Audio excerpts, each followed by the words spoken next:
ভারত পাকিস্তানের মধ্যে একটা যুদ্ধের পরিবেশ তৈরি হয়ে গেছে। তো ভারত পাকিস্তান দুইটা পরমাণু শক্তিধর রাষ্ট্র, যদি আজকে ভারত পাকিস্তানের মধ্যে যুদ্ধ বেঁধে যায়, তাহলে আপনার কি মনে হয় বাংলাদেশ নিরাপদ থাকবে?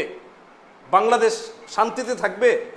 আচ্ছা ধরেন ফর এক্সাম্পল ভারতের সাথে কোনো ঘটনাক্রমে ভারতের সাথে আমাদের যুদ্ধ শুরু হলো, তাহলে আমাদের বাংলাদেশের যেই সেনাবাহিনী রয়েছে, আমাদের বাংলাদেশের যেই প্রশাসনিক বাহিনী রয়েছে, তারা কি যথেষ্ট হবে ভারতের মোকাবেলায়? অথচ আমরা মুসলমান এ দেশের মধ্যে 14-15 কোটি মুসলমান রয়েছি, আমরা প্রত্যেকেই যদি ইবাদত গ্রহণ করি, আমাদের প্রত্যেকের যদি একটা প্রস্তুতি থাকে, তাহলে বিশ্বের যে কোনো রাষ্ট্রের সঙ্গে বাংলাদেশ মানে যুদ্ধের ময়দানে চোখ রাঙিয়ে কথা বলার মতো যোগ্যতা রাখবে। হায় আফসোস, ইসলামের যেই বিধান মানতে গেলে পেটে পিঠে আঘাত আসে, আজকে আমরা সেই বিধানটা মানতে চাই না।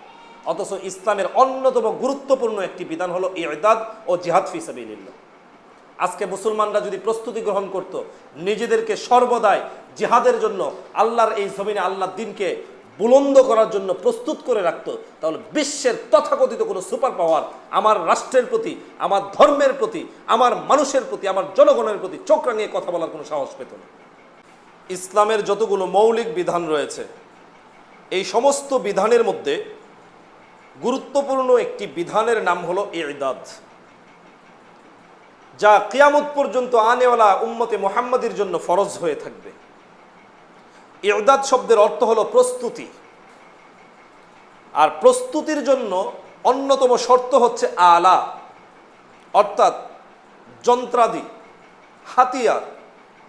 এক কথাই যদি বলতে যাই, তাহলে যুদ্ধের যত হাতিয়ার রয়েছে, যত যন্ত্রাংশ রয়েছে, এই সমস্ত হাতিয়ার যন্ত্রাংশ আলার অন্তর্ভুক্ত।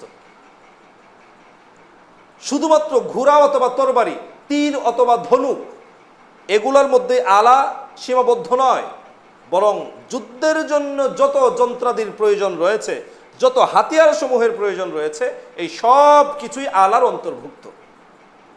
আল্লাহ রাব্বুল আলামিন আমাদেরকে ডেকে বলছেন, ওয়া আইদ্দু লাহুম মাসতাতা'তুম মিন কুওয়া, তোমরা শত্রুর মোকাবেলায় সাধ্যমতো প্রস্তুতি গ্রহণ করো, শক্তি অর্জন করো। এমনকি এ ব্যাপারে মুসলিম শরীফের 3685 নম্বর হাদিস, আমের ইবনে উকবা রাদিয়াল্লাহু তাআলা আনহু বর্ণনা করছেন যে আমি রাসূল সাল্লাল্লাহু আলাইহি ওয়াসাল্লামকে বলতে শুনেছি, তখন আল্লাহ নবী সাল্লাল্লাহু আলাইহি ওয়াসাল্লাম মসজিদে নববীর মিম্বরে দাঁড়িয়ে বক্তব্য দিচ্ছেন, ওয়া আইদ্দু লাহুম মাসতাতা'তুম মিন কুওয়া, তোমরা সাধ্য অনুযায়ী, তোমাদের সাধ্য মতো শক্তি অর্জন করো, শত্রুর মোকাবেলায় তোমরা তোমাদের সাধ্য অনুযায়ী শক্তি অর্জন করো। ইল্লা আন্নাল কুওয়াতার রামিয়ু, ইল্লা আন্নাল কুওয়াতার রামিয়ু, ইল্লা আন্নাল কুওয়াতার রামিয়ু। আল্লাহ নবী একটা শব্দকে 3 বার বললেন যে জেনে রেখো, প্রকৃত শক্তি হচ্ছে তীর নিক্ষেপ করা, প্রকৃত শক্তি হচ্ছে তীর নিক্ষেপ করা, প্রকৃত শক্তি হচ্ছে তীর নিক্ষেপ করা। আল্লাহ নবী সাল্লাল্লাহু আলাইহি ওয়াসাল্লামও আমাদেরকে আদেশ করছেন যে তোমরা শত্রুর মোকাবেলায় তোমাদের সাধ্য অনুপাতে তোমরা প্রস্তুতি গ্রহণ করো, শক্তি অর্জন করো। কুওয়া এই শব্দটি কোরআনের ভাষায়, হাদিসের ভাষায় এই শব্দের অর্থ হচ্ছে সাধ্য মোতাবেক শক্তি অর্জন করা, শত্রুর মোকাবেলায় যুদ্ধের জন্য যত ব্যাপারে, যত বিষয়ে আপনাকে জ্ঞান অর্জন করা প্রয়োজন, প্রস্তুতি গ্রহণ করা প্রয়োজন, ট্রেনিং দেওয়া প্রয়োজন, এই সমস্ত বিষয়ে পরিপক্কতা অর্জন করাই হচ্ছে কুওয়া, শক্তি।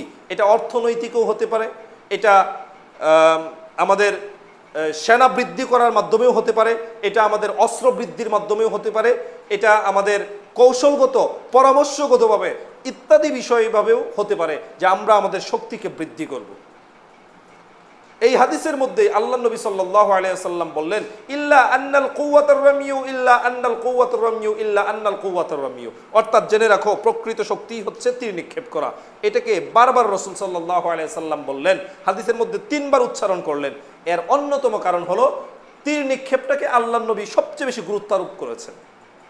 এর মানে এটা নয় যে বাকি অস্ত্রগুলোর কোনো গুরুত্ব নেই, বাকি অস্ত্রগুলোর কোনো প্রয়োজন নেই, বিষয়টা এমন নয়, বরং তীর নিক্ষেপ যে একটা অত্যন্ত গুরুত্ব রাখে এবং যুদ্ধের মধ্যে কার্যকরী একটা ফলাফল দেয়, এই বিষয়ে গুরুত্ব বোঝানোর জন্যই আল্লাহ নবী সাল্লাল্লাহু আলাইহি ওয়াসাল্লাম বারবার বললেন যে জেনে রেখো তীর নিক্ষেপ করা হচ্ছে প্রকৃত শক্তি।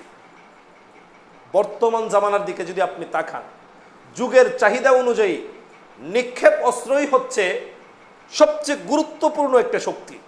সারা বিশ্বের মধ্যে যে দেশের কাছে সবচেয়ে বেশি নিক্ষেপ অস্ত্র রয়েছে, অর্থাৎ মিসাইল রয়েছে, এই সমস্ত দেশ এই বিশ্বের মধ্যে শক্তিধর দেশ বলে আমরা তাদেরকে বিবেচিত করি, এবং তারা অন্যান্য রাষ্ট্রের প্রতি চোখ রাঙিয়ে কথা বলতে সাহস পায়। যেই রাষ্ট্রের কাছে বেশি মিসাইল রয়েছে সেই রাষ্ট্রই এই পৃথিবীর মধ্যে লিড দিচ্ছে, মাথা উঁচু করে অন্য রাষ্ট্রের দিকে চোখ রাঙিয়ে কথা বলছে।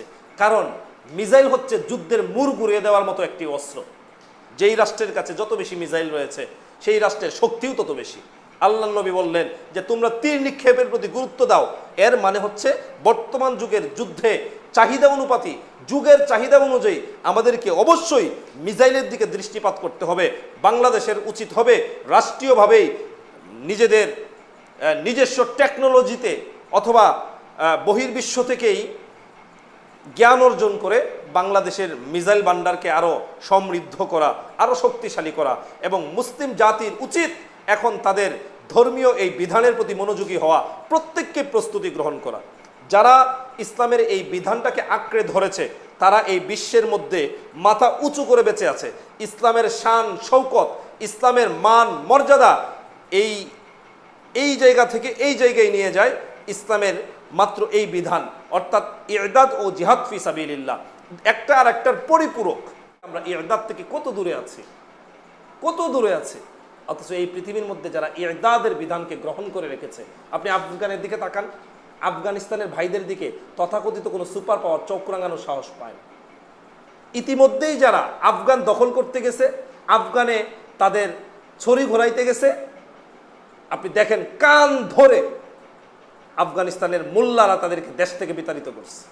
কারণ তাদের মধ্যে রয়েছে ইসলামের এই গুরুত্বপূর্ণ বিধান ইরদাদ, তাদের মধ্যে রয়েছে প্রস্তুতি। কিন্তু আজকে আমরা প্রস্তুতি ছেড়ে দিয়েছি।